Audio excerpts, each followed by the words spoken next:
வணக்கம். இது ஏஐ தமிழ் முக்கிய செய்திகள். உயிர்பீதியில் சூறைக்காற்று, கனமழையால் 89 பேர் உயிரிழப்பு, நிவாரணப் பணிகள் தீவிரம். விரிவான செய்திகள். புதுடெல்லி, உத்தரப்பிரதேசத்தின் பல மாவட்டங்களில் திடீரென பெய்த கனமழை, சூறைக்காற்று, மின்னல் காரணமாக 89 பேர் உயிரிழந்தனர். 50-க்கும் மேற்பட்டோர் காயமடைந்துள்ளனர். உத்தரப்பிரதேசத்தின் பரேலி, பிரயாக்ராஜ், பதோஹி, மிர்சாபூர், ஃபதேபூர், பிரதாப்கர், தியோரியா, சோன்பத்ரா உள்ளிட்ட மாவட்டங்களில் நேற்று திடீரென கனமழை பெய்தது, சூறைக்காற்று வீசியது, மின்னல் தாக்கியது.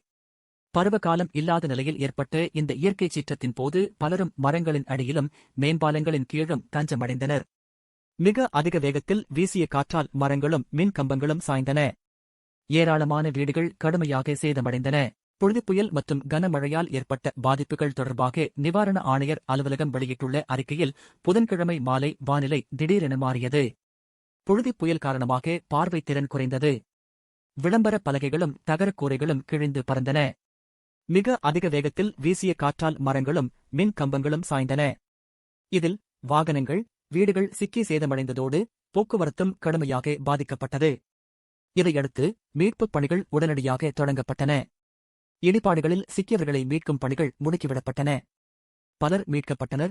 காயமடைந்தவர்கள் அவசரமாக மருத்துவமனைகளில் சேர்க்கப்பட்டனர். ஆலங்கட்டி மழை, மின்னல் உள்ளிட்ட மோசமான வானிலை காரணமாக உத்தரப்பிரதேசத்தில் 89 பேர் உயிரிழந்தனர். 53 பேர் காயமடைந்துள்ளனர். 114 கால்நடைகள் பலியாகியுள்ளன. 87 வீடுகள் சேதமடைந்துள்ளன.